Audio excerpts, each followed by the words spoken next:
And to the analysis of Shields and Brooks, syndicated columnist Mark Shields, New York Times columnist David Brooks. The tax cut law, or the tax cut deal, is now the law of the land, and is all well in America as a result? Jim, I think you can already feel harmony and tranquility gripping the continent.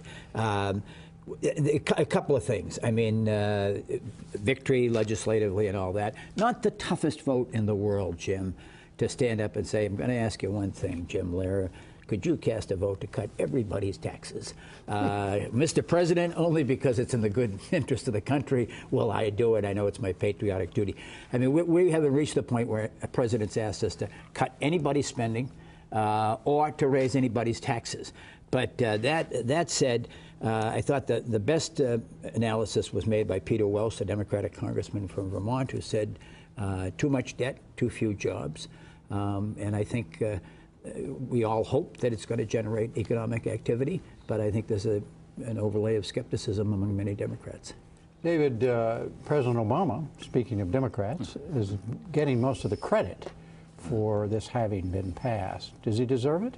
He deserves some. I mean, you know, it is an easy thing to spend tax cuts, but you got to crawl before you can walk. I mean, we haven't seen a lot of signing ceremonies with Mitch McConnell standing there with President Obama. So this in fact, may be the first. That's a good point. Yeah, could be. In the 2 years of the Obama administration. Kentucky Derby week, I think. Kentucky Derby.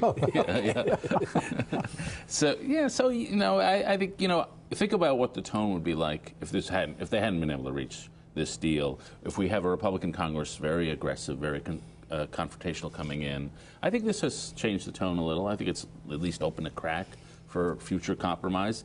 As to the substance, I don't think it's going to be a big stimulus, but it could. I think if we had raised taxes, it might have averted something.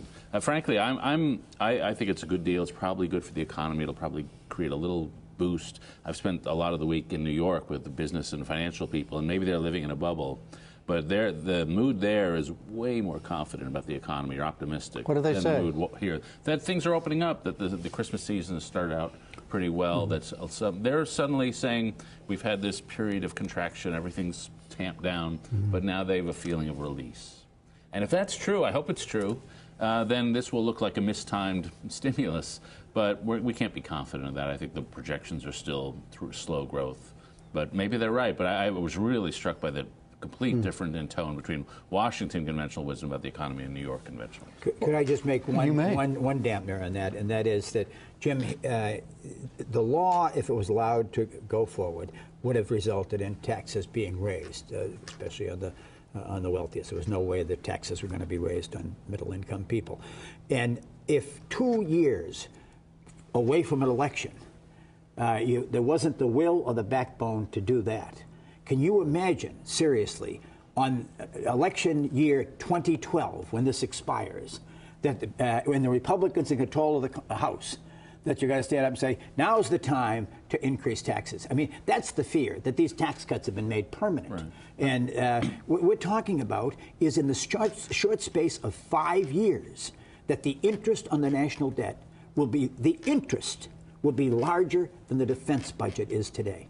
I mean, that is such a sobering and really scary prospect, and I think that's part of the. That's why, I mean, my hope is that it'll all be subsumed in a much larger debate, a big tax reform debate, a big spending debate. And to have that debate, you have to build up some areas of trust. And I think as the administration is looking forward, especially to the State of the Union, they're thinking, you know, we're going to have fights about repeal of health care, but how can we build a fence? How can we build a fence against some issues where we think we can do? And I think the administration is pretty far advanced on thinking about corporate rate reform, maybe some individual. I think the president would like to do some Social Security reform. So they're trying to think of areas where they can work together and sort of build on at least the spirit of what's been done here. And then fight about everything else. Of course, but that's politics. That's normal. Sure.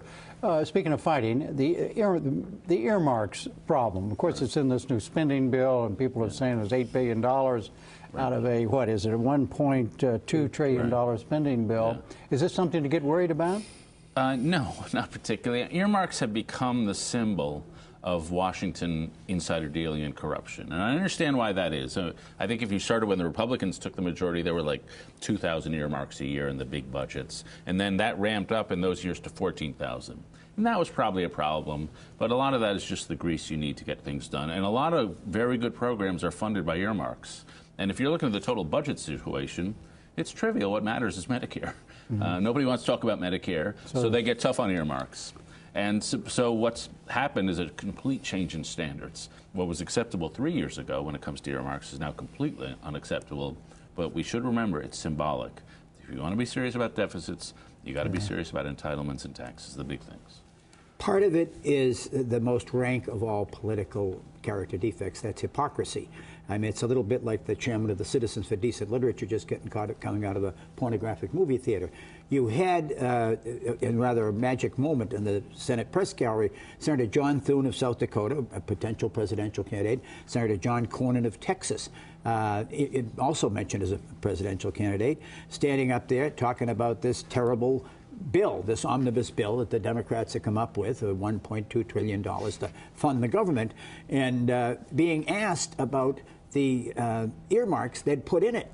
25 in Thune's case, 46 in Cornyn's case, specific earmarks. And Senator Thune said he was for the projects, but he was against the bill. So the Republicans have made earmarks a big issue. I happen to come down on the side of Bob Bennett, the retiring senator from Utah, who pointed out, look, if you give up all earmarks, the Congress does, you're transferring enormous power to any president, the administration. They're going to make all the spending decisions.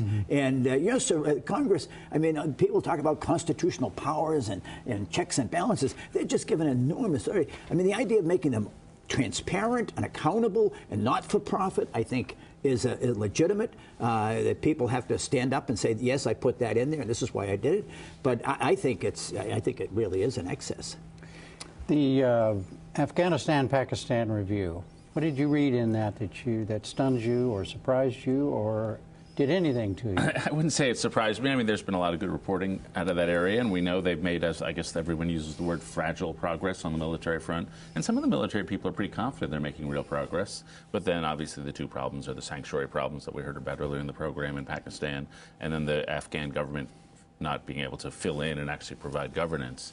I guess my view is that we won't really know until the spring or summer whether they're filling the military success with some political success.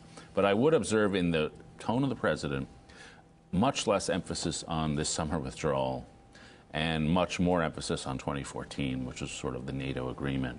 And so I think regardless of what's happening right now, at the moment, our time frame has gone much long-term and will be there significantly. You see it the same way, Mark? I think that's the way the administration sees it. Popular support, Jim, is eroding. Yeah. It's now at a high of 60%. Do not think the sacrifice cost benefits are worth it. It dropped another 8 points to 34. Only 34% think it is.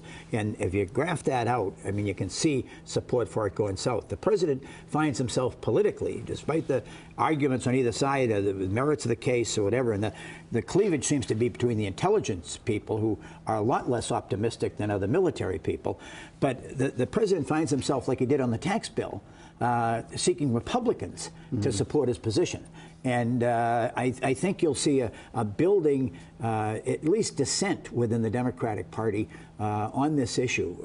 Anti-war, there'll be some anti-war Democrat? If there's going to be a challenge to President Obama in 2012, and I would not bet that there would be, it'll come on this issue. It'll come based upon opposition to the war, and it would require the war going further south and more American casualties and a sense of chaos and disaster.